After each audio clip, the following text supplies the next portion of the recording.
gentlemen, boys and girls, we are back for another episode of Eat the Donut. Today, I have a very special guest.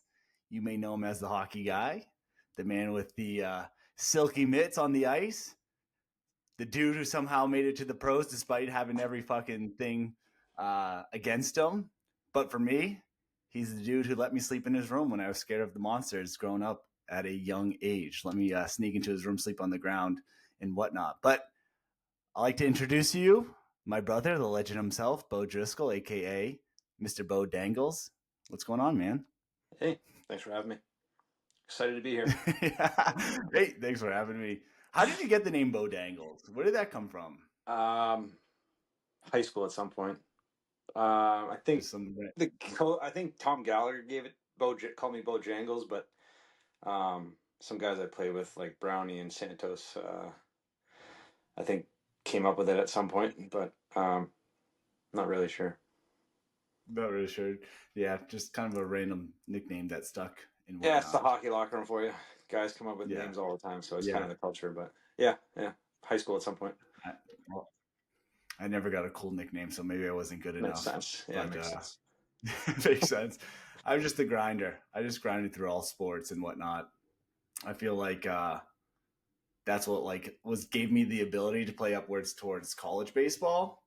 Um, it's just like being somewhat the in really good shape for the most part, or at least like giving it a lot of hard work. But skill set wise, it's funny how the older you get, or like the more you level up in sports, like it starts to show more. Like you can kind of only last so long where it's like getting away with things. Because I remember when I like played college baseball, it was just like trickier. It was just like, like in high school, you're getting mostly like fastballs, so you just time it up. It's easy, all Yeah. this stuff. And then you get to college, you're like, he just threw me a first pitch curveball. Like, I'm screwed at this point.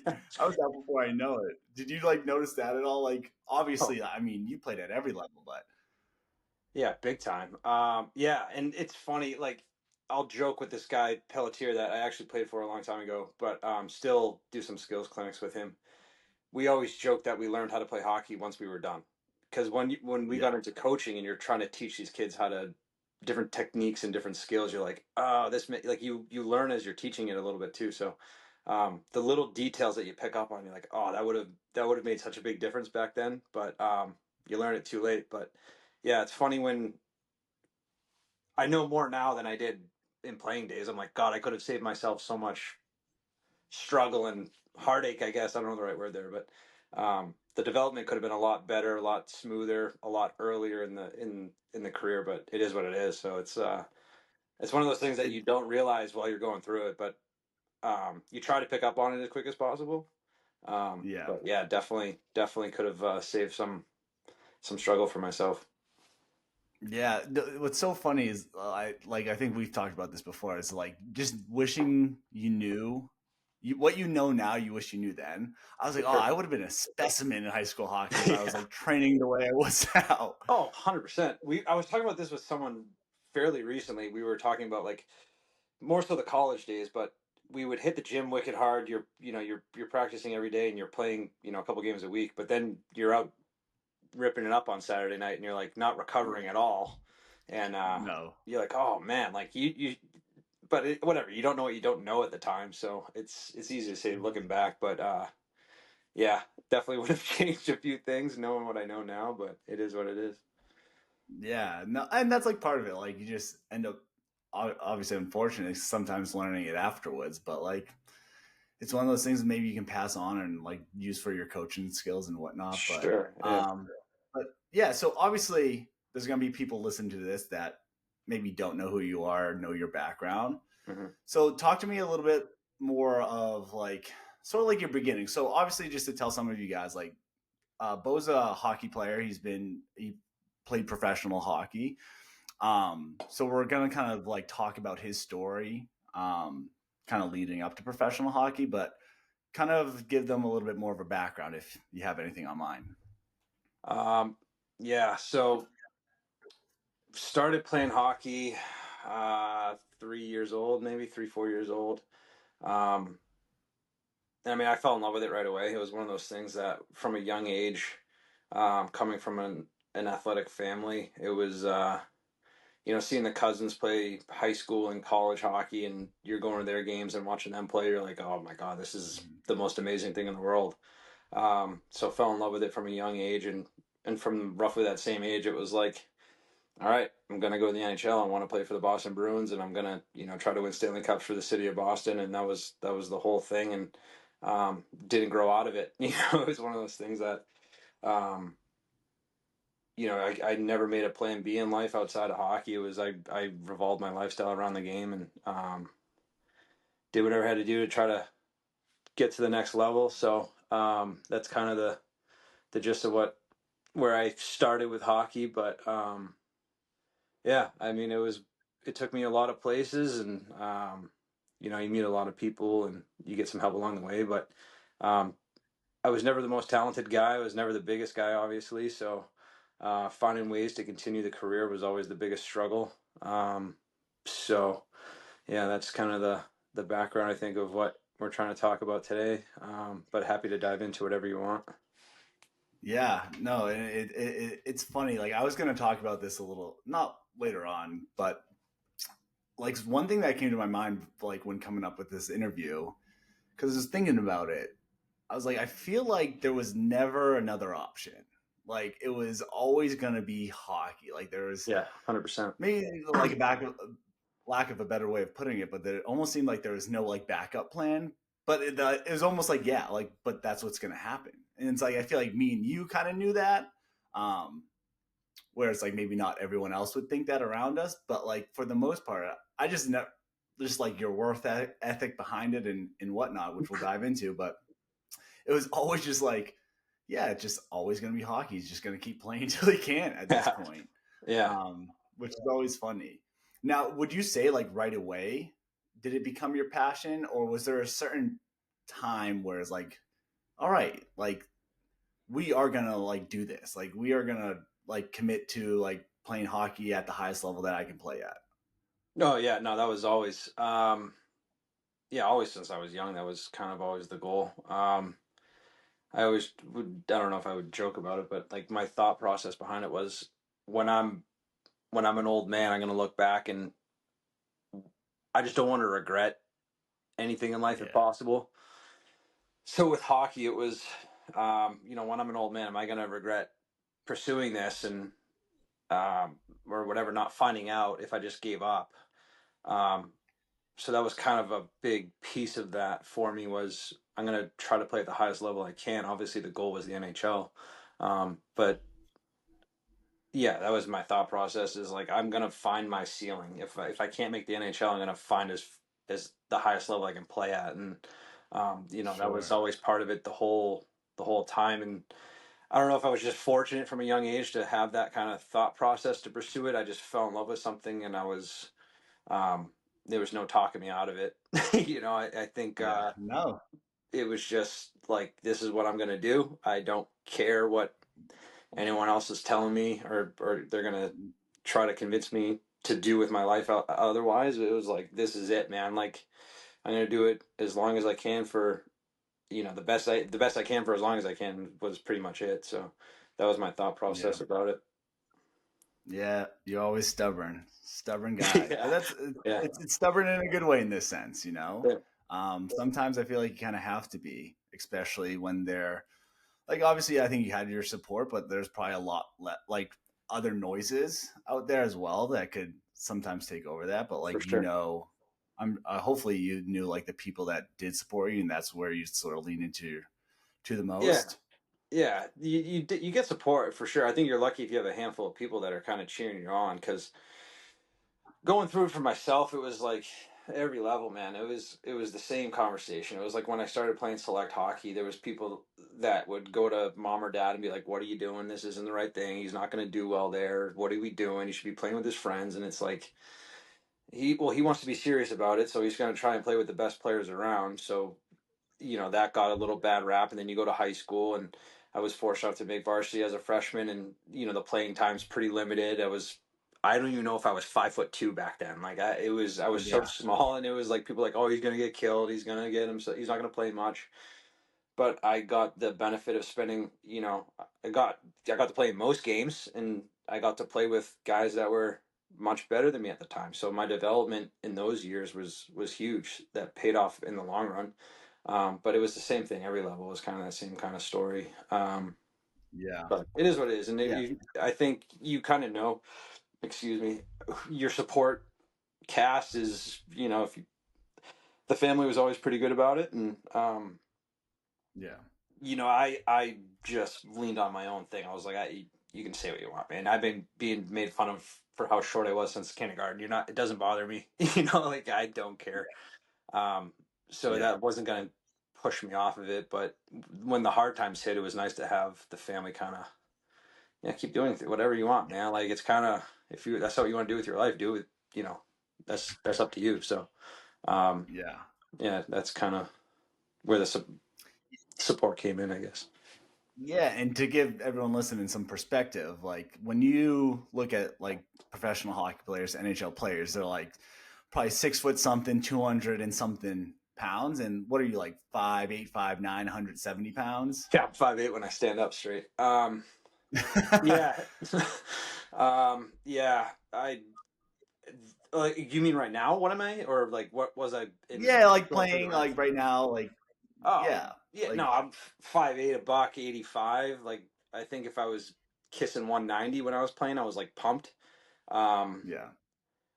but I played heavy. Like I mean, I was a little bit of a gym rat because I knew I had to be as strong as I could be to compete with those guys. Like especially when you get to the Southern League or the East Coast League, it was like, okay, these guys are, there's a lot of draft picks here. These guys are the big boys. These guys are going to NHL camps, and they're the 6'3", 210, and they can skate just as fast as you. So, um, you got to be able to compete with them. You got to find ways to stick, and yeah, I always try to play around the 185 was always kind of the goal.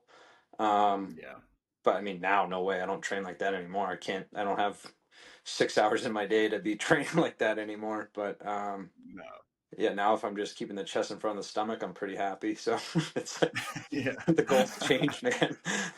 Yeah, well, it's just different, right? It's like you know this is something I talk a lot about with my clients, even as well as like there's no solutions, there's only trade-offs. There's going to be trade-offs to training 6 hours a day, but the trade-off is like because one, that's your profession, like you're getting Yeah, paid to play hockey right. and all this stuff as well. For my clients, they're just trying to feel a little bit better, look a little bit better, but they also have 3 kids, a full-time job, a dog they got to take care of. But it's like, all right, so it's like, yeah, doing 2 a days is maybe not ideal for you, but like we can still do some really good things, obviously, Yeah, like, and just understand those trade-offs and being okay with them. It's like, yeah, it's like I'm okay with not doing this because it gives me more time with my kids, but I at least can yeah, get that 1 hour in. yeah. And there And was definitely trade-offs go to our ahead. lifestyle. No, sorry to cut you off.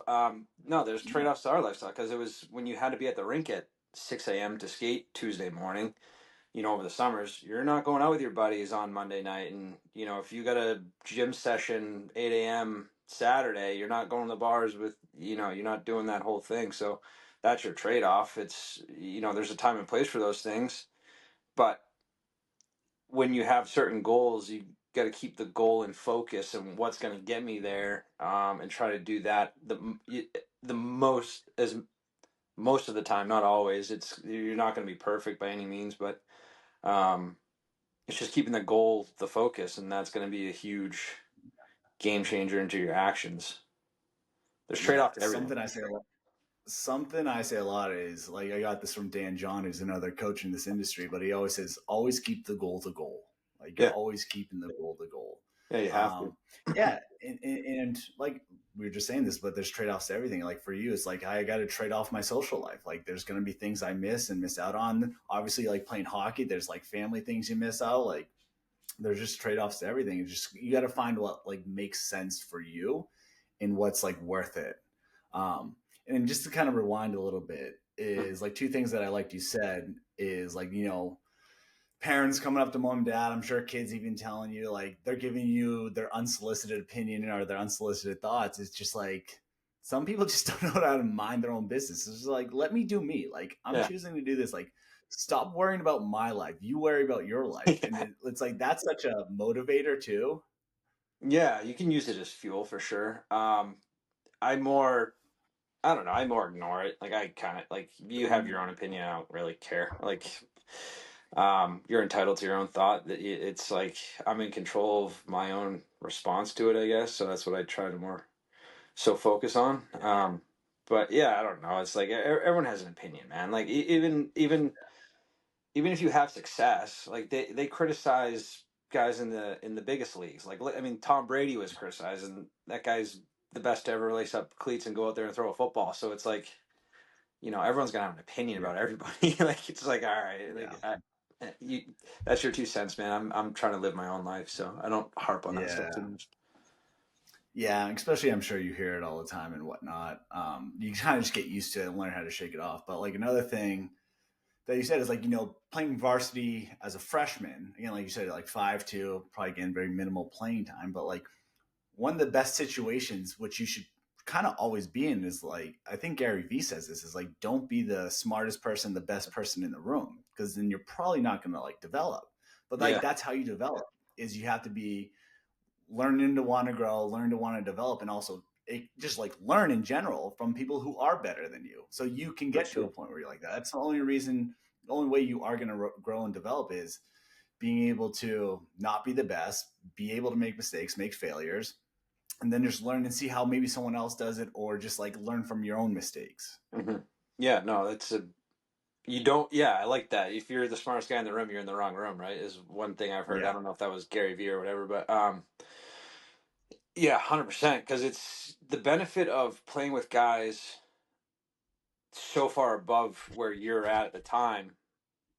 It's even applicable to any industry, really. Like if you're around people who are super successful in whatever industry, you're forced to play up. You don't have a choice but to bring your A game because you're gonna get smoked if you don't. Um, so like when you're playing with these guys that are bigger, faster, stronger, all right, I have to go full speed every time. I have to be, you Mhm. know, playing at my absolute best, and I'm gonna develop. My best is gonna get better than where it stands right now. But if you're the best guy, kind of going around the rink, and you don't have to try very hard to keep the puck away from everybody, it's like that's cool. You probably feel like the man for a little bit, but I promise you, there's guys out there that are just as good, if not better than you. And when you run into them, I don't know that you can just flip that switch and just go, "Oh, I'm the best guy still." After all that time, it's like that only can last so long. I think because when you get amongst the best, and if your goal is to pursue this athletic career, it's like at some point they're all as good as you are, and you're gonna run into problems when you meet those guys. But that's Sure. my experience. So it's like play up, man. Like don't be. I think a lot of people from my experience playing um, didn't want to be embarrassed or be the on the lower end of teams.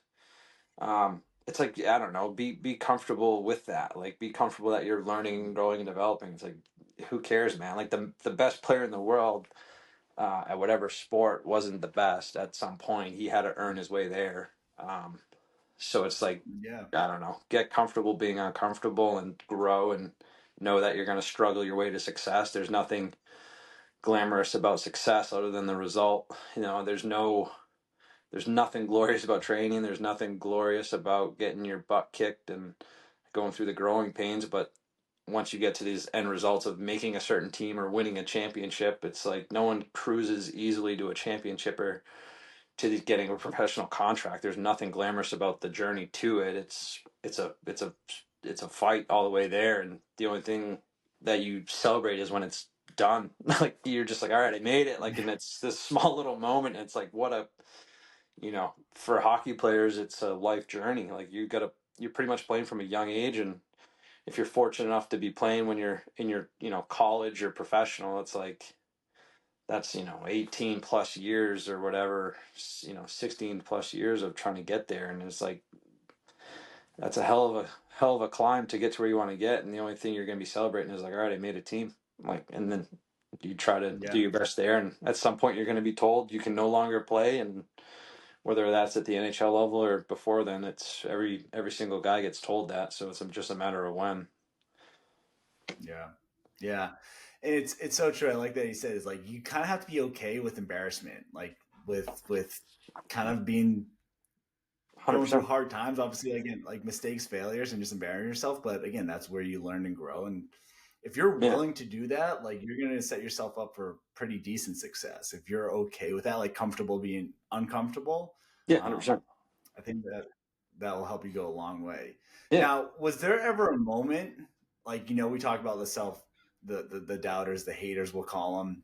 You're too small. You're not good enough, not maybe fast enough, even though I think you're always like the fastest dude on the ice. But like any of that like negative self talk, do you ever feel like at any moment you were starting to think they were right or that, yeah, I guess they were right? And if so, like how did you push through that?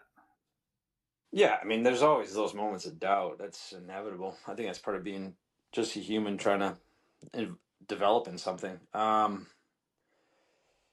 Yeah, no, I don't know. I always think I was my hardest critic.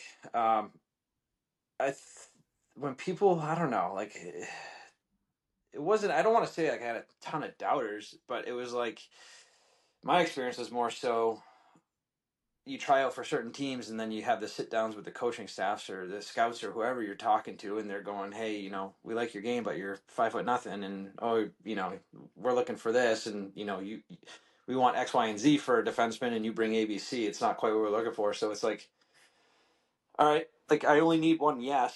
I don't need everyone to want me to be on their team. I just need to get somewhere where I'm going to grow and develop and get to where I want to get. So it's, I don't know.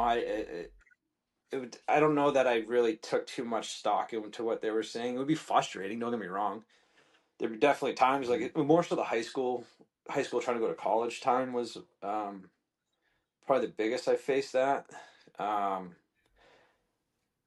but it was, I don't know. I had certain coaches like from college or whatever. They'd come in and yeah, not quite what we're looking for. Go play juniors. Go do this, and you're like, oh my god, like I can play. I've seen some of your guys on your teams. Like I can play with those guys. So there was times I would get frustrated, but I wouldn't get. I'd ultimately, no matter if I was down or doubting myself or whatever, I would. I learned how to rebound myself. I'm like, all right, like we'll find another answer. We'll find a solution. So I just would try to focus on that. I guess is a long worded way to answer your question. No, no, no. What I kind of got from it is like maybe there wasn't the self doubters that like made you doubt yourself. It was just kind of like honestly, it's maybe just like the facts of like yeah, like the ideal hockey player. We want this Oh, size sure. or this skill set, whatever it may be. Yeah. And it's just like okay, well, I just have to find another way that I can prove that I can play in this level, play in this Yeah. league. That might have to be a little bit different of than the ideal avatar for this Yeah. level. So it's almost like you have to, I guess, get creative or just like show them that you can bring something to this team to this level Yeah. that wasn't maybe you're looking for, but I know I can still help.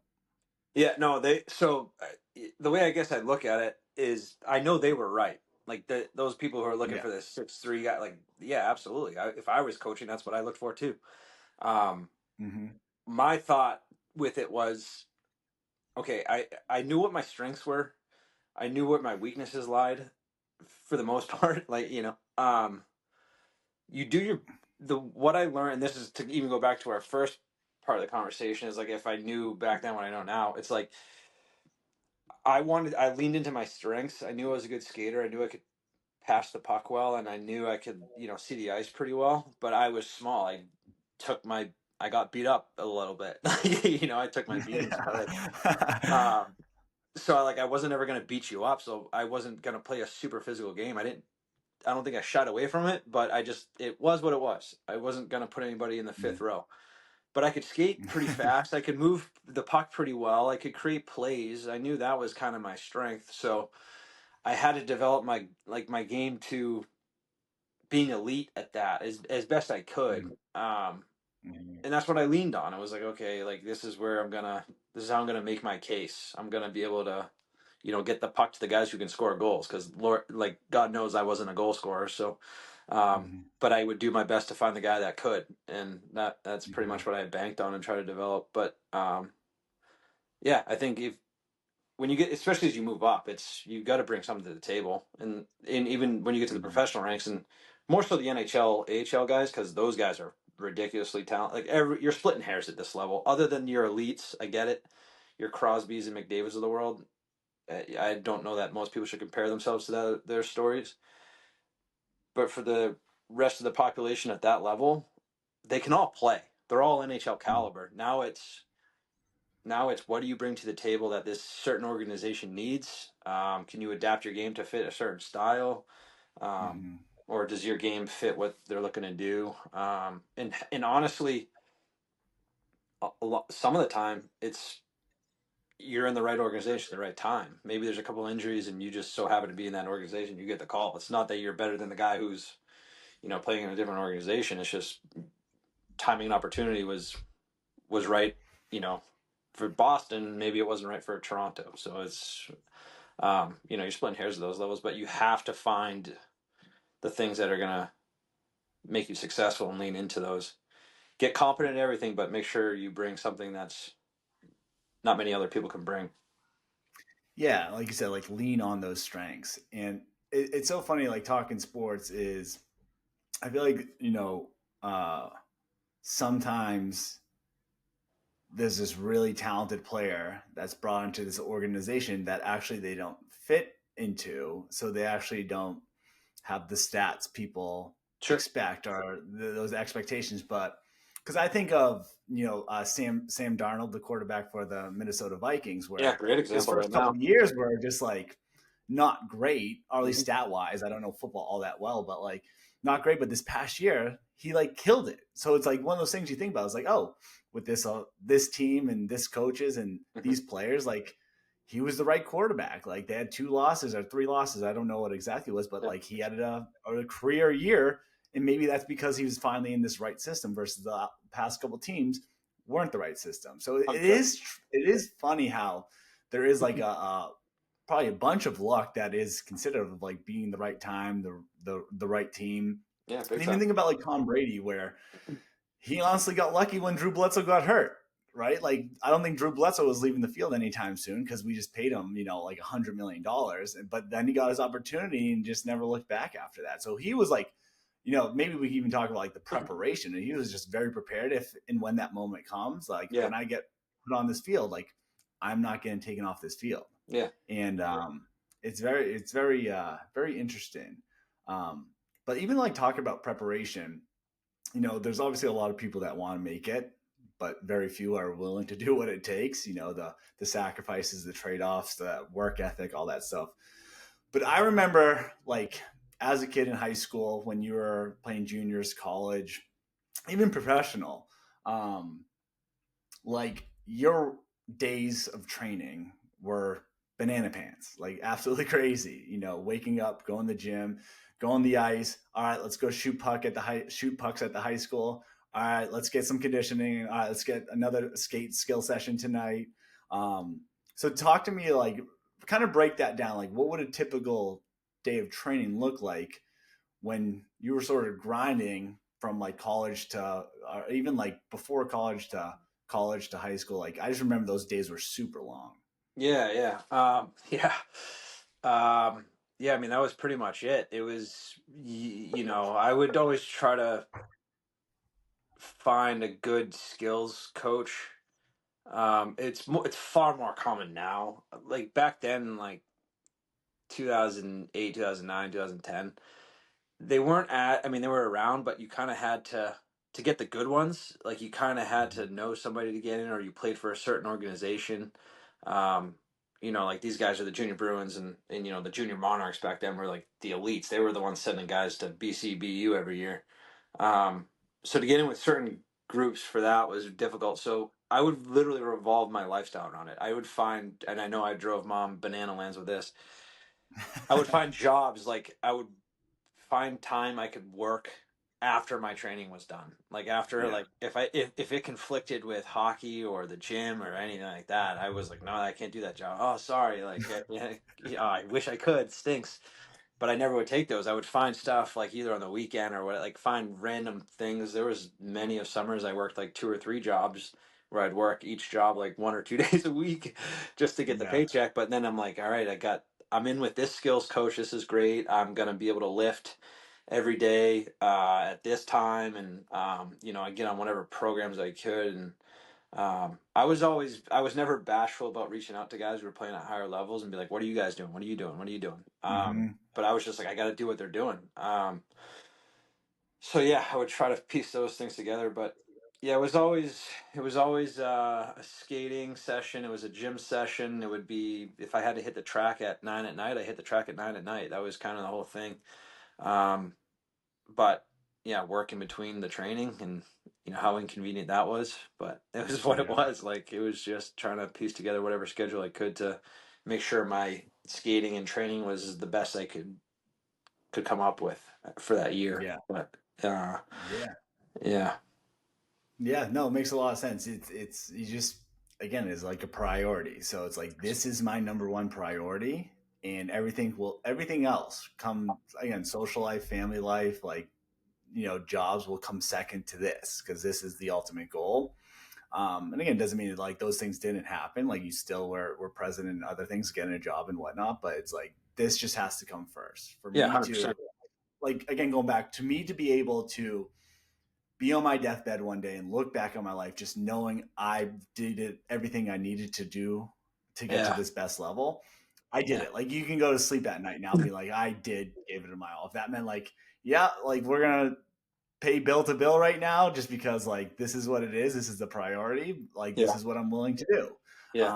Because I know someday, like again, like every career in sports doesn't last forever. They're typically shorter than what you'll hear as far as like, yeah, like playing to 35, 40 doesn't really happen often.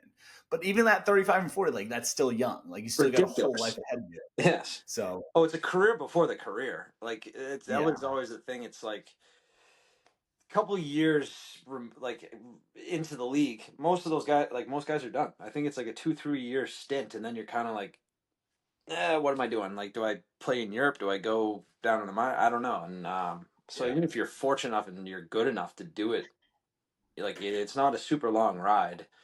yeah, um but that said, it's, I mean, everyone's journey is different. What you want out of it's different. yeah, But that's the thing. It's like, at least to go back to myself on this one, it was like, when I'm all said and done, I can look back when I'm an old man, and I'm gonna go, okay, I found my ceiling. That's all. That was a lot of the focus, especially toward the end. Um, hmm, it's like, all right, how what's the best caliber hockey I can play? Um, and you just push the envelope as far as you can. I just wanted to make sure I had no regret. That was the whole thing. It's like, at the end of the day, you got to protect your own dream. Like, it's your life. No one's gonna live life for you. And um, when you lay down at night, it's like, okay, the truth starts to sit in your head. Like, are you genuinely good with what you're doing?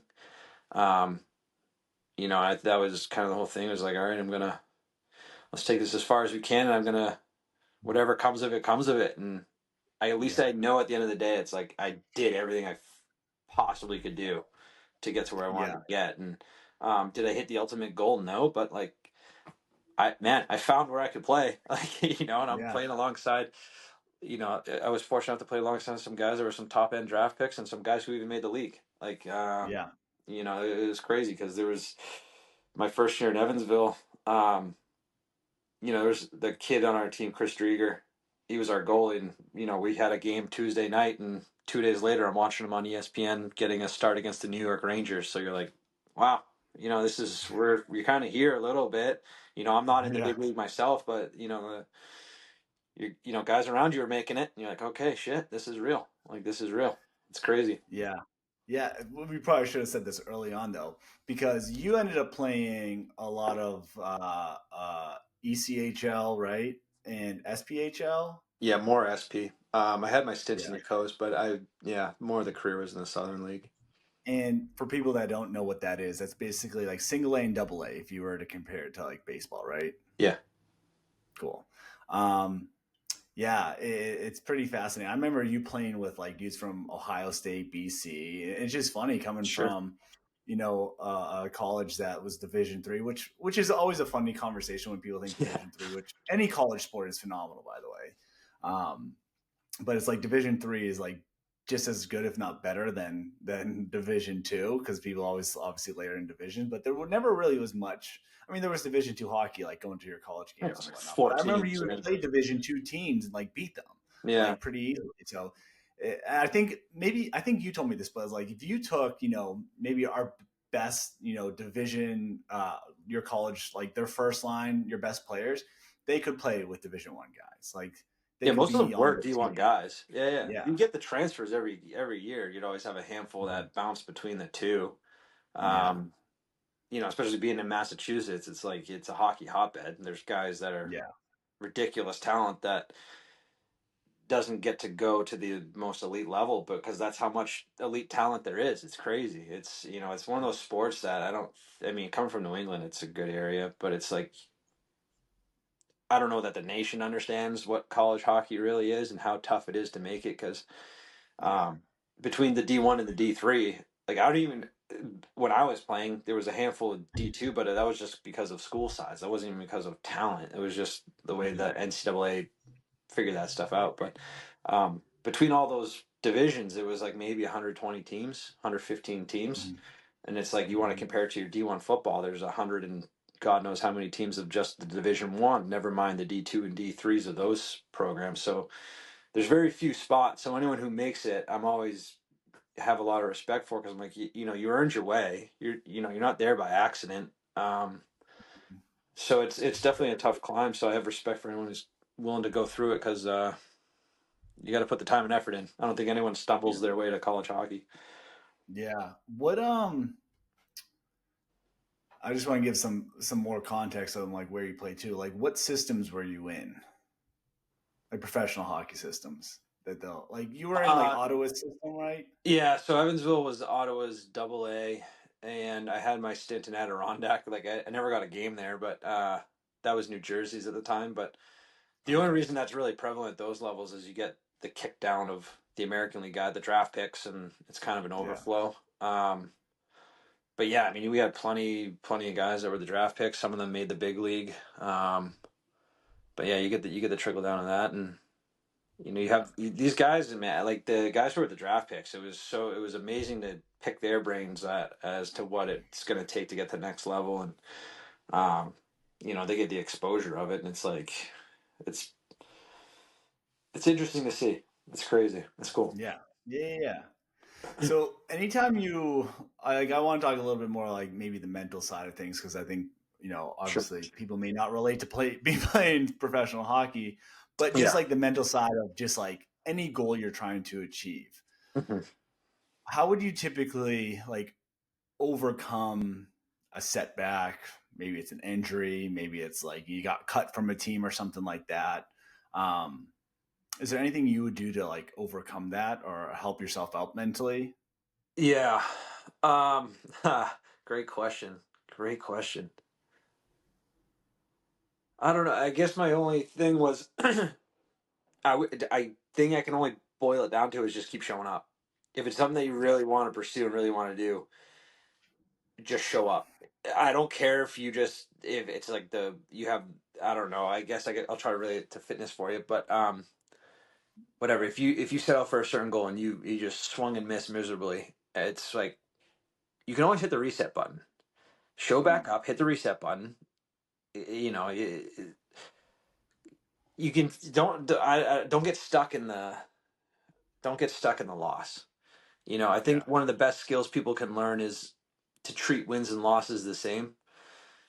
It's when your things all going great, are you out there taunting everybody, going, "I'm winning, I'm the best, look how good I am"? It's like you wouldn't be out there when so when you lose, you wouldn't be going around to everybody like, "Oh, look how bad I am, I suck, this is embarrassing." It's like, treat them the same. Like, win, great, you still have to go play tomorrow. If you lose, okay, learn from it, you still have to show up tomorrow. So that would be Hmm. kind of my advice. Just whatever is the result, for better or worse, you still have to show up tomorrow. So show up, Yeah. like, and bring your best game the next, or bring your best effort the next day. So I keep trying to Yeah. go to hockey. it's the world I No, you never can go. fit I mean, in. No, that's your no. wheelhouse. Yeah, but it is that thing. I guess my advice for people would be just show up tomorrow, be ready to go for tomorrow, because Yeah. you know, winning doesn't wait for anybody. You're gonna have to go back Yeah. and hit the reset button, whether you're good or bad the day before. So hit the reset Yeah. button. There's two things that like reminded in my head. One, the UFC guys used to say this. So the first gym I coached at, I actually found out it because you used to train there, skill strength. Yeah, But like we had a lot of UFC guys that worked there. And one thing like Rob Font, Calvin Cater, Qatar, I always botch his last name. Um, as a team, they would say is like we win or we learn. Like, yeah, you're gonna win games and it's great, or win fights and that's great. But like when you lose, it's like, all right, what did we learn? So we need to be better next time. So there's not like, yeah, I guess there's losing and mistakes and whatnot. Like that's just reality. But there's gonna be that stuff. Like you're not gonna win. Like Tom Brady didn't win every single Super Bowl he played in. He did sure, lose some. So sure. he's still the best quarterback to ever play the game, like even with losing. Hmm. So there's always things to learn. And then like when these mistakes happen, this is what my college baseball coach always said is like the world still goes round. Like, you can feel bad for yourself and be the victim and all this stuff, but like the sun's still rising tomorrow and you still got to wake up. And know what's so funny? Like one thing I always loved from our relationship growing up is we'd always, at least you probably more to me than me to you, but like you would always push me. I think about like some stories when we'd always talk about, every morning when the sun rises, there's a lion and a gazelle, right? The Yeah, gazelle's gonna try to outrun the lion so it doesn't get eaten and killed, but the lion needs to outrun the gazelle in order to feed its family and everything. But either way, whether you want to be the lion or a gazelle, you got to be ready to wake up and run. And it's like yeah, funny because it's like some people find that cheesy, but like that worked for us. Like yeah. that's Totally. like you're right. Like let's fucking go. And Yeah, one thing I always remember this is when I was in college. You might even still been in college at the time, but I remember just like one morning sitting on the couch. It was probably like a Saturday morning, just watching TV. It's probably like 8, 9, 10 o'clock in the morning, excuse me. Um, and then you're like, hey, what are you doing? I was like, I'm just chilling. You're like going to the gym. I was like, yeah, I'll go at some point. And then you'd be like, hey, just to let you know, there's a kid in the Dominican Republic right now that was up at 5 a.m., already got his batting practice in, already got like, his workout and all this stuff. And I'd be like, shit, like, you're right. And that was a yeah, point in my career where I was like, kind of debating if I like not if like if I wanted to try and play baseball sure. afterwards. But for me, like I finished up college and that was even the time where I just loved training and fitness. I love what it did for me. I love how I changed my confidence, my body, like all like wanted to be able to kind of move in that direction with things. Where baseball, like for me, like I kind of had to like call the facts the facts. I was like a 250 hitter. I had like a couple home runs each year, but um, just knowing the next level, like how hard college was for me. Yeah, Um, like I was always a pretty decent catcher, like defensively, but like hitting wise, I was just like a little bit below average, most likely. And it's like for me, the excitement wasn't there anymore. Like I would just wasn't like, oh, this doesn't wake me up and I yeah. like can't wait. I cared more about like fitness. I was like, even after college, like I could still do 2 days. I just love training and everything. Goals change. Um, but that's what it is. It just like it changed, in high school, like because I was probably also really good in high school that I wanted to keep playing baseball. But then obviously like you play with a higher level and just like having a hard time keep up with the skills. And even though I am trying, like I Mhm. will say I trained harder in the gym than I did on the field. Like I didn't practice as much as I probably should have, like in Yeah, batting cages and stuff like that. But like I was okay with that too. Um, I was okay with making that transition and that worked well for me. But yeah, kind of going back to what I was saying, like the sun's still gonna rise in the morning. We there's another day coming. Like again, if you failed, that's okay. Learn from it and make adjustments if you have to. If not, like Ted Lasso says it, be a goldfish. You used to say this to me too. Like you make a mistake on the at school, forget about it. Like same as if you you're scored. another play's coming. You got Yeah, to make another play coming yeah, up. Like you can't dwell on it. yeah, yeah, yeah. You got to treat them the So same. I know, I know. We all get to that mindset too. Like that happened to me later in my career. It was like my third year. I remember it was like bad year personally, horrible year on a bad Mhm. team, and I was like, "Oh man, this is it." Like I'm not gonna recover from this. There's no way. I had a horrible year on a bad team, and that was my first year. I didn't get called up and everything, so it's like you're already kind of in your own head. You're like, "Oh shit, is this done?" Like Yeah. maybe, probably, like probably. And then the next year, like that, I was actually really seriously considering being done at that one after that one, because I'm like, I'd be lucky if anyone signs me. I'll be lucky if any. But there was a part of me too that was like, is that how you want to go out? Like you spent Yeah. your whole life Yeah. chasing this, and like so whatever. And obviously pursued another year, but How yeah, many years did you crazy. play professionally? Technically 5, but the fifth one was like a handful of games, and then I went into coaching. Um, Yeah.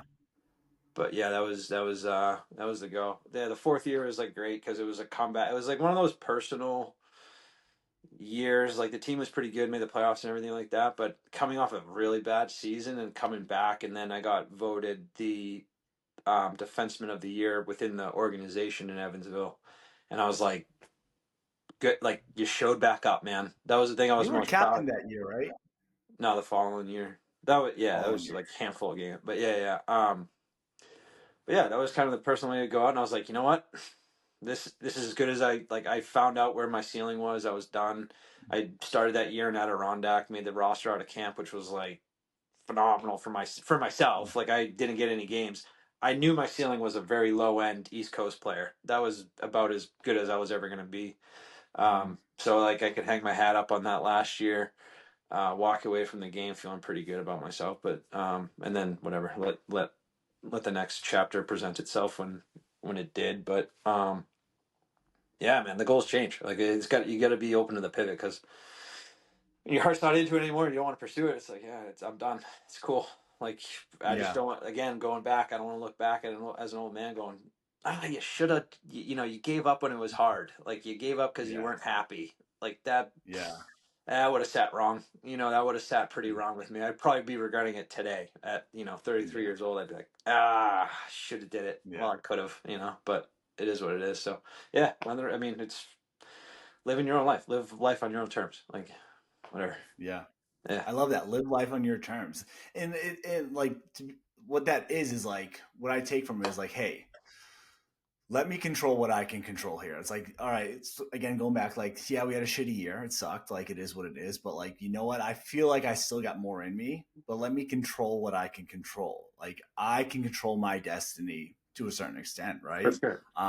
You guys be realistic where it's like, yeah, maybe the NHL is a long shot, but like I know I can still play at this level.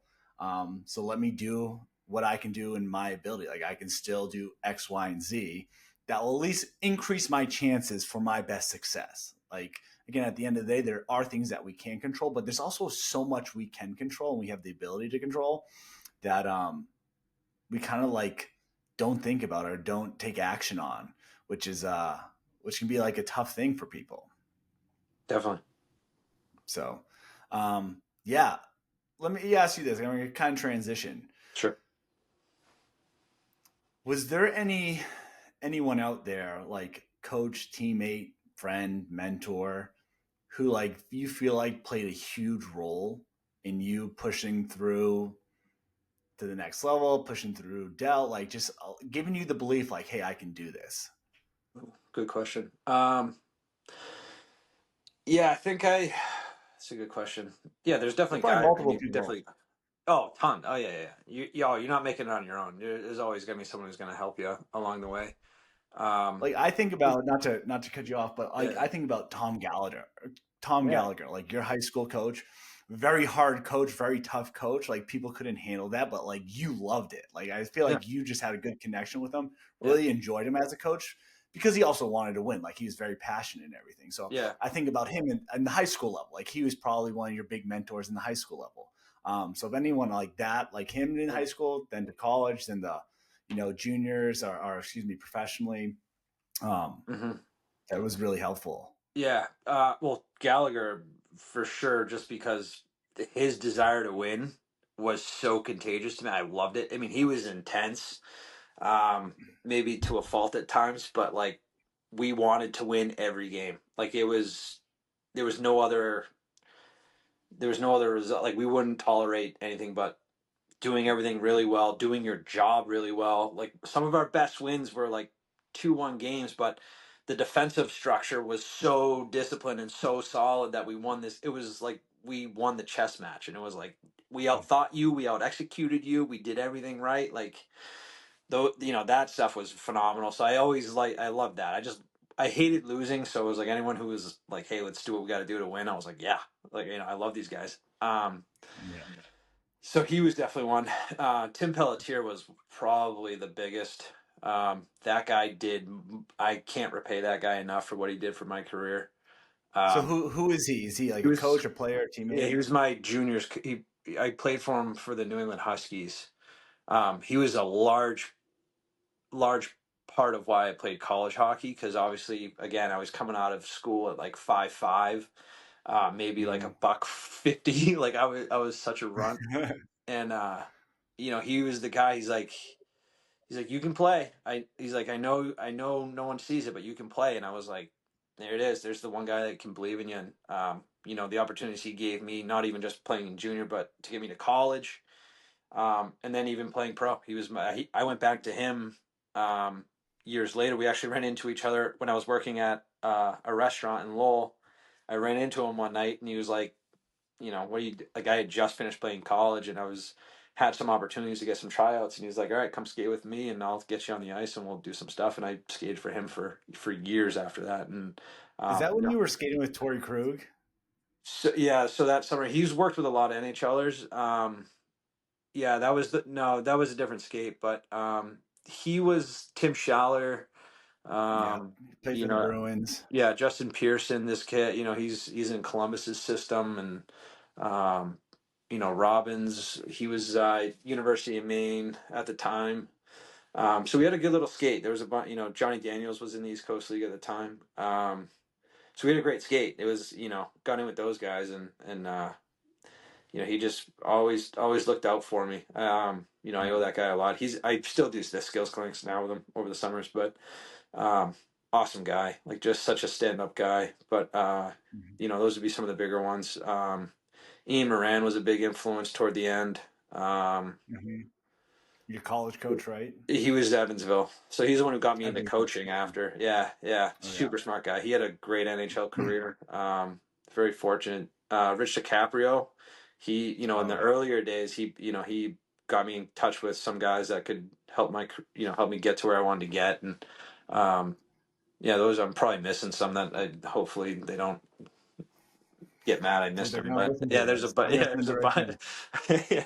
I'm But sorry, Rich but DiCaprio, he coached me one year when I played juniors. I played yeah. juniors my last year of high school in the fall.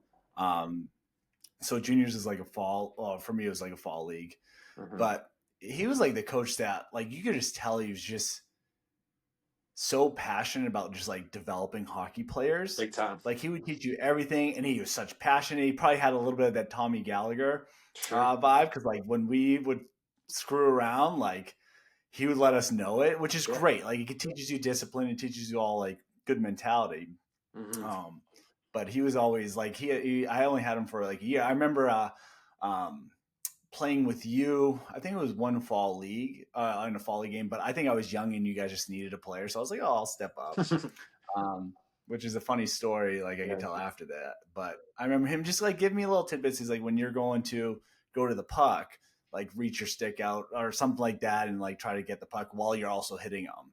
But Yeah. like, here's a funny story. This is when a story like I'll blow some smoke up your ass. But I remember that game where it's like that small rink in Drake it we were playing at, and Yeah. I remember some kid just fucking bundled me. I was like, oh, dude, these big boys hit hard. I think I might have been like a freshman or sophomore at the time. Yeah. And, again, even hockey wise, I didn't have the biggest skill set, but like, again, I could always give it my all.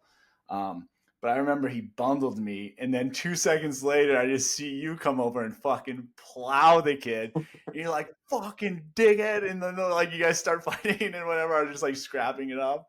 I was like, oh, geez. I was like, well, it's good to know he has my Touch my back. kid, brother, Um, right? Not touch my brother. yeah, yeah, yeah, yeah. Pride of Chelmsford Yeah, over that's here. right.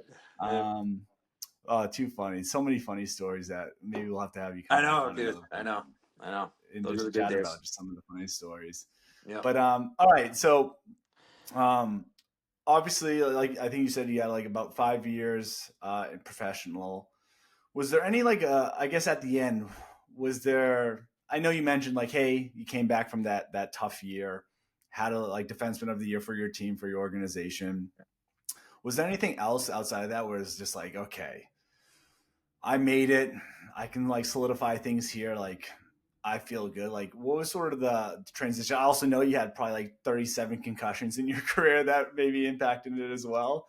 I'm fine. Um, but was there anything that were you just like, hey, you know what? Like I'm like basically what was the call for you to retire? Um,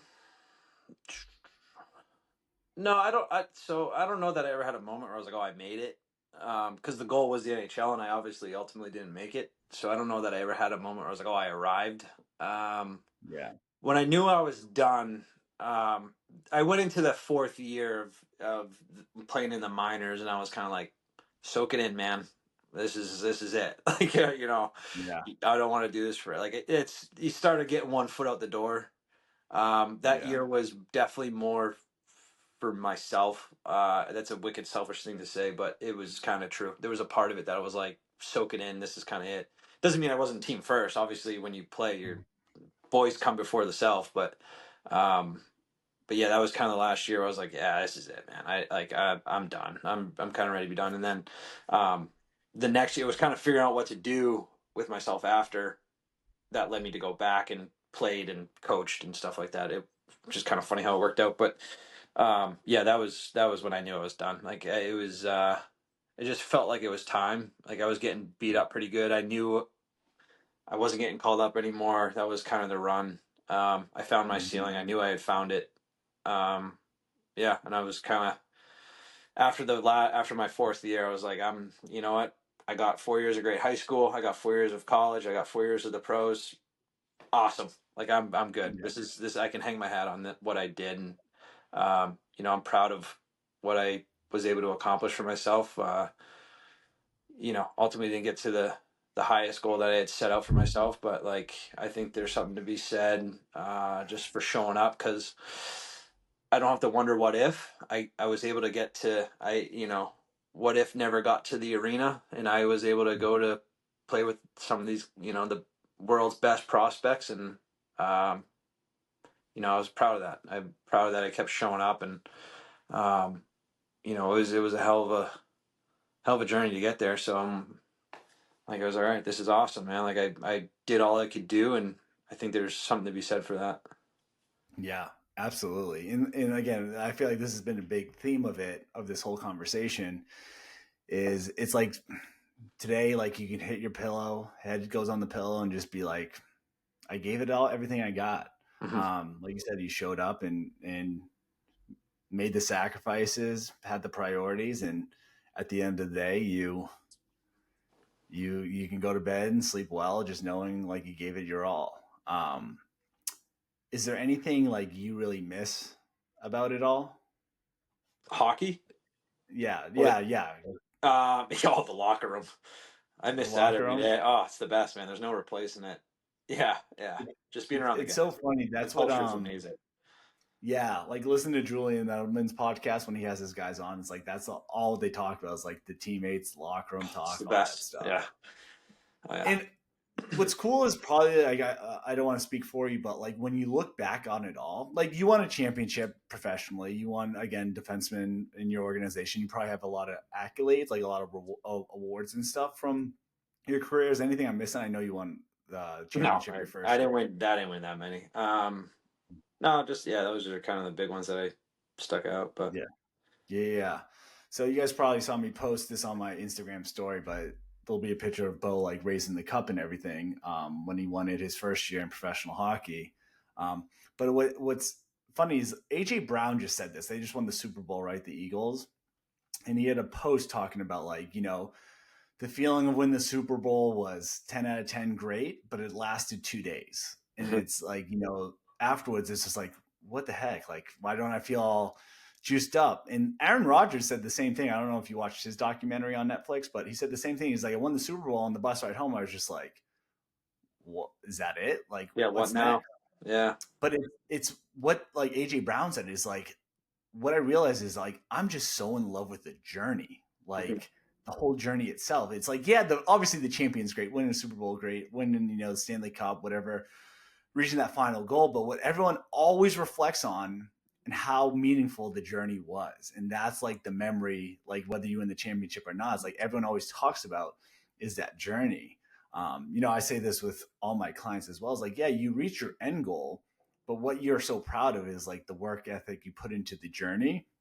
Because, again, in what I do is like, some people will lose 30 pounds in 30 days, but they didn't really learn much or they didn't enjoy it. They just kind of like did this really quick fix or whatever it may be. But like the people who really get results and keep them just fall so much in love with the process, or at least see the value of the process, and they just keep it a part of your life. And I'm sure there's things you probably still do today that are like just making sure whatever your next goals in life are like, hey, this is just the journey. And I'm like, make sure this is what I have to do day to day to show up. Like for me, playing college baseball is working out twice a day, hitting the batting cage, like doing all these things. But now, like obviously coaching, running a business, it's like I fall in love with what I have to do to show up for my business each day. Like it's just a shift in my passion.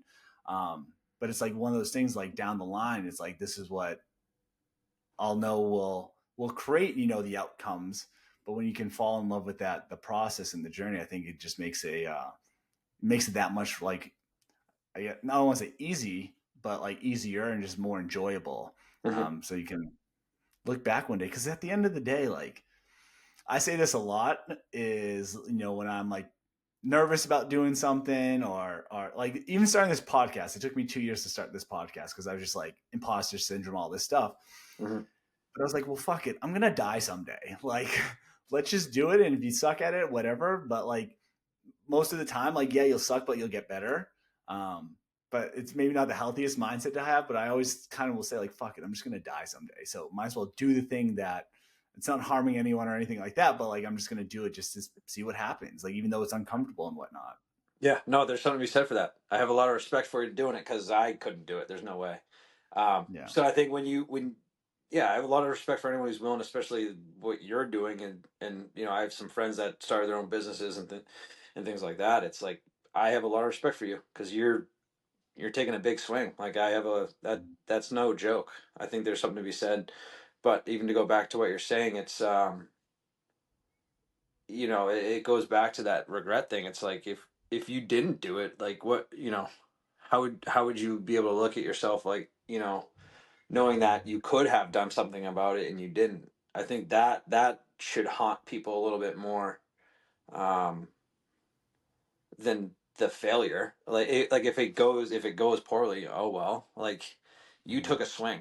You're like the man in the arena quote's a big one right now, right? Obviously, like the critic on the outside and etc. It's like, yeah, you had the stones to go out there and do it. Like if Mm-hmm. people themselves aren't willing to do it, would you listen to their criticism? It's like I wouldn't trade spots with you, so why am I going to listen to your Mm-hmm. criticism? Like, I wouldn't take it if you're not willing to. I heard a great quote recently was if you're not willing to take advice from that person, don't take their criticism. Because Mm-hmm. if you wouldn't trade spots with them, like why are you going to even entertain what they're saying? Who cares? It's Mm-hmm. it's noise. Um, so I respect it, man. Like good for you going out there and doing Yeah. it. Well, it's we'll close things out. I actually want to close with a fun little Q&A so people can laugh about some of our stories and whatnot, our Sure. fights and whatnot, just the brotherlyhood we had growing up.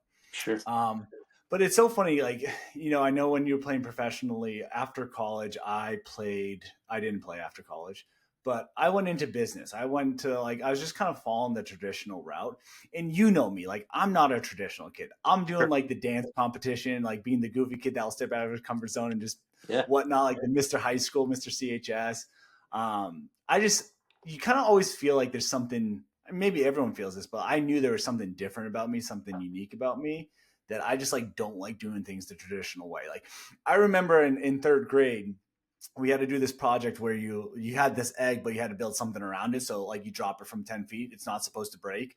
I'm being the kid it's gonna break, and I'm gonna make the whole class laugh because of it. Like I just don't want to be the just like everyone else. So Hmm. there's sort of that like feeling inside of me, but like what I'm so blessed is, again, it's blowing smoke up your ass, is like being able to grow up with my brother, like not doing things the traditional way, not doing things the comfortable way, like always kind of taking the hard route, is like what helped me solidify here, is finding my passion and pursuing it. Because not maybe everyone isn't fortunate to grow up in that environment, but just knowing, like, talking to you on the phone when you're away and whatnot, is like, I'm at this 9 to 5 job, which wasn't for me. Not saying it's not for everyone, or say it's like not for everyone. Like some people, it does great things for them in their life and their family. But for me, I was just at an age where it's like, dude, like 9 to 5, is this my next 40 years? Like, this is not an exciting 40 years and all this stuff. So I was like, you know what? Screw it. Like, I'm going to go quit this job after a year. I had 2 jobs in it, like a year and a half, 2 years, and go do something I do not feel comfortable doing, but I just love it. Like, I love training. I love helping people. That's always been what really gets me going. Like, even in college, like being the guy in the weight room, people would ask questions, even though I didn't know what the hell I was doing. I'd be like, oh, I love this though. I want to be this dude. Yeah. Um, but like being able to be like, hey, I'm gonna quit my job.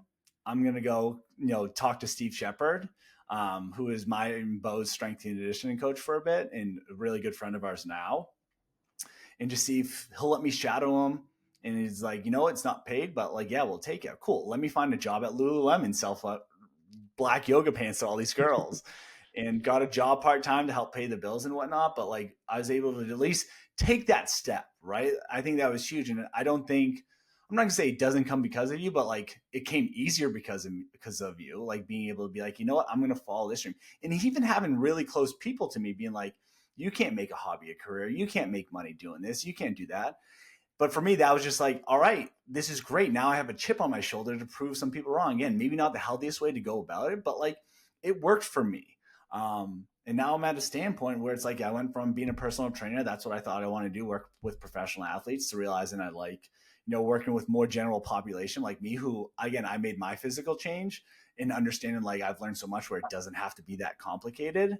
Um, and then eventually like going online, then going and doing my own thing. It's just like, oh, now I'm living what I feel like I'm supposed to be living. Like I'm living the life I feel like was meant to be put out there. Hmm. Um, but like, long story short, coming back around, I do think it came easier, which I'm very thankful for. Is I think we have a very hard work ethic family. Dad was Yeah, waking up big at time. 3 a.m. Sure.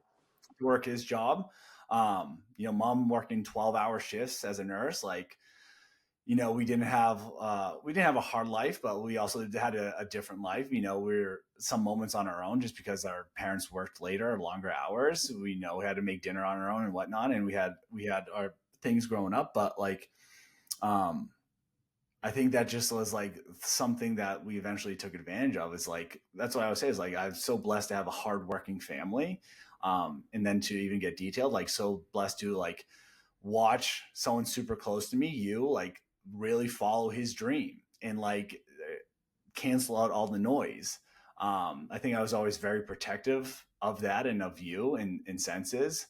Um, so it just was like one of those things that like it's a challenge in it, but like because of it, it's like I wouldn't change a thing, I guess, because it's really who makes us who we are today, and I feel like we are in a spot where we're not afraid to take on challenges that maybe some people are. Um, so yeah, like what I really have taken away from this podcast for myself is like even reminders, like just keep showing up.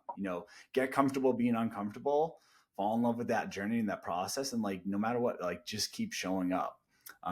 I love that quote, which I forget how you said it. Oh, it's like, if you're not willing to take their advice, don't take their critique as well. I think that was phenomenal as well, the way to sort of close it out. But as far as everything we went into, is there anything you want to add? Anything I missed? Any other things you want to kind of get into?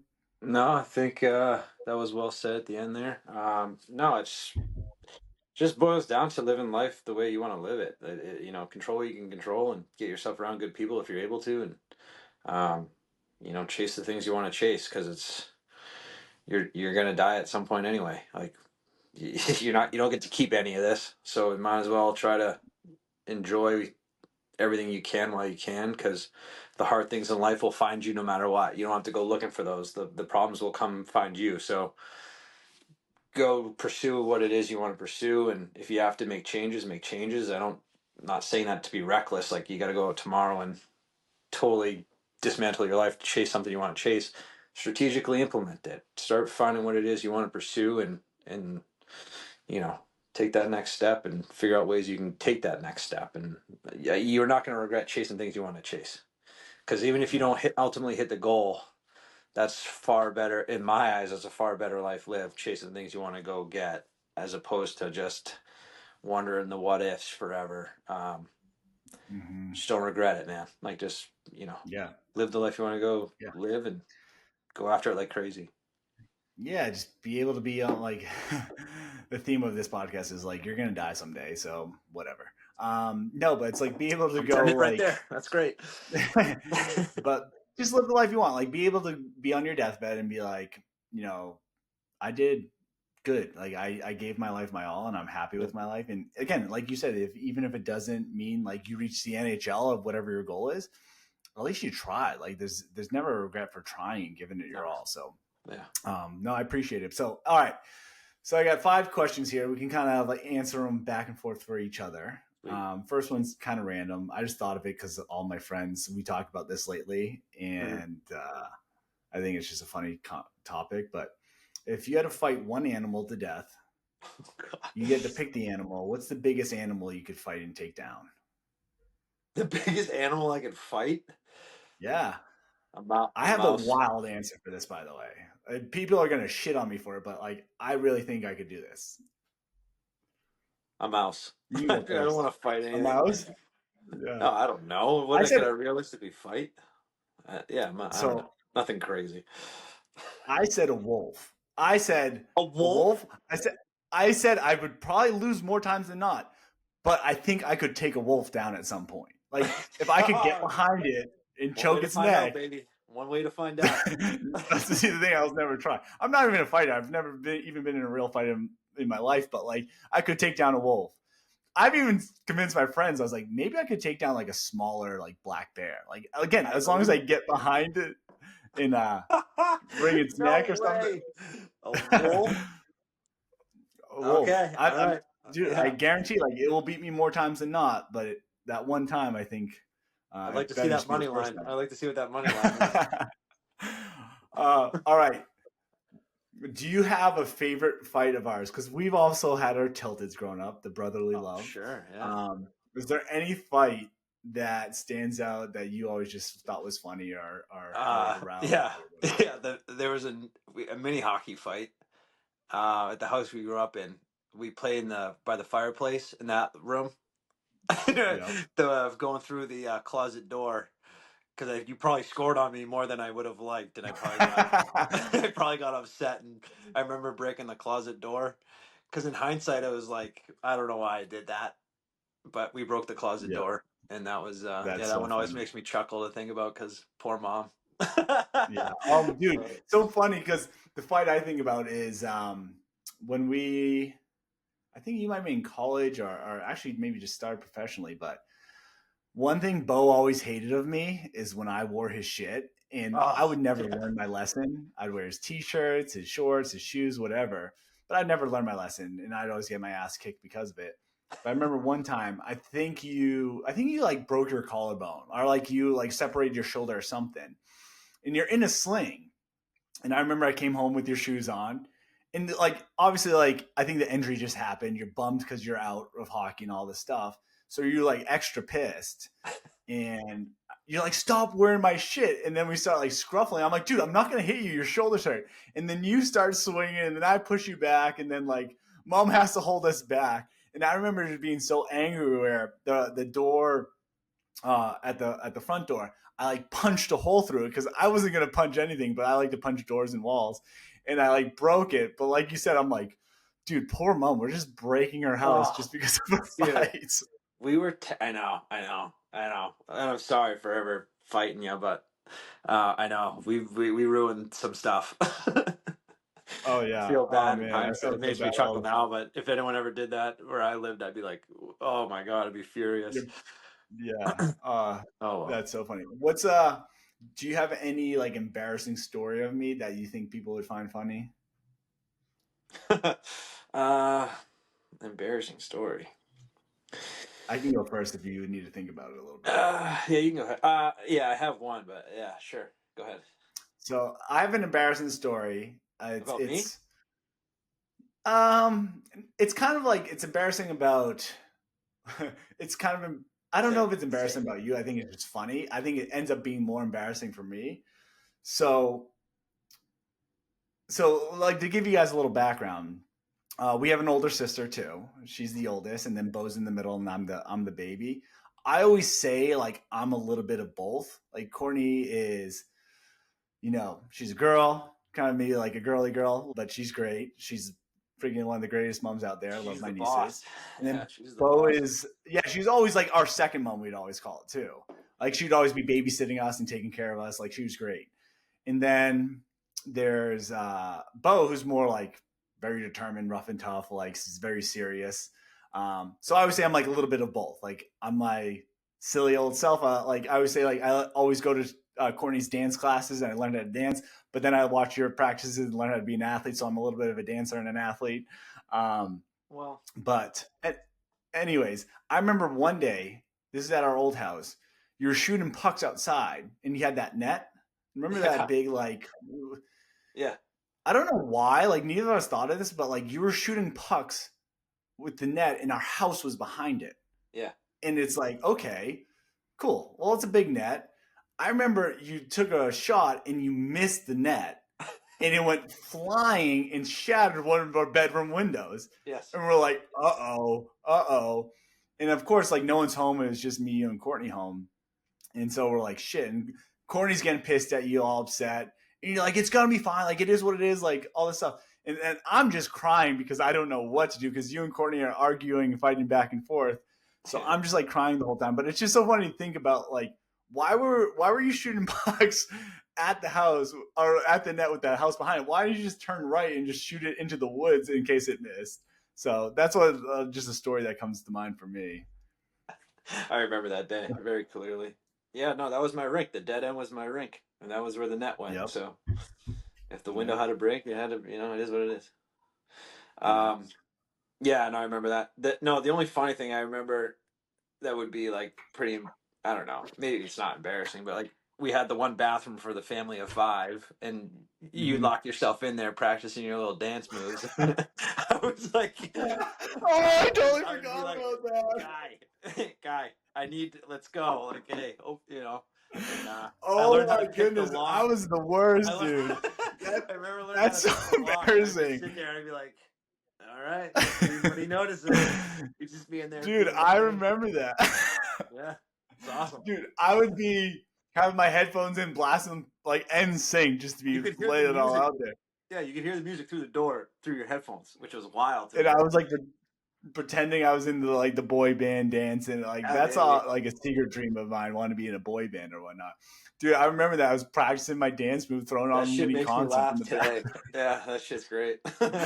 Oh, that's so funny. I didn't even think of that. I should have known that was going to come. Yeah, you asked it, so. Uh, all right, let's go last question here because this has been a long one. Yeah. Anything come to mind that's like the dumbest thing we ever did together? Um. No, a story. It was. I don't know if it was dumb or not, but one of my favorite ones was when we were paying cash to people to get beers on the cruise when we were underage, Oh and yeah, spend yeah, like yeah. $30 to get a six pack from whoever. Yep. But that was always a little funny one because we'd stay out late, because mom and Yeah. Court would go to bed or whatever, and we're like, all right, let's go Yeah. to the bar. We're international waters. No one care. No I one can know. stop us. Yeah, Thought I we were hot remember shit, 17, but 18 years old. yeah, Or you probably, yeah, I think it was 16, 18 or 17, 19 because you're 2 years older. yeah. But I remember that we dropped, dude. It was like $30 to $40 for 6 Oh, beers, and I remember well, most we'd expensive be 6-pack. paying people because you Yeah, had to use like a card. yeah, So it'd because be we like, didn't hey, want to here's charge you to the $40. Can room. you get us 6 beers? Yeah, we didn't want to charge you to the room so mom would see. So we're like, Yeah. I have $30. Can you get me a beer? Oh my Is this goodness, that's enough? a good one. That's a good one. Oh Yeah. man, that was pretty dumb. Yeah, I mean, I can't really think of anything. I mean, there's definitely plenty of dumb things we've Oh, we done pulled together. our stunts, yeah, for sure, but nothing that was crazy. Yeah, Too crazy. yeah, too funny. That'd be a Well, good cool, question man. for mom. Yeah, I know. I'll have to have her on here. Yeah. But all right, dude, let's close All right. things out there. That was a good podcast. I'm really happy with it. But thank you all for tuning in. I appreciate you. As always, I believe in you. If you need anything, please don't hesitate to reach out. As always, leave a 5-star review. If you don't want to leave a 5-star review, you just go to someone else's and leave them a bad review. But keep mine all nice and positive. But believe in you. Appreciate you. Remember to go eat the damn donut. And we'll talk soon. Cheers.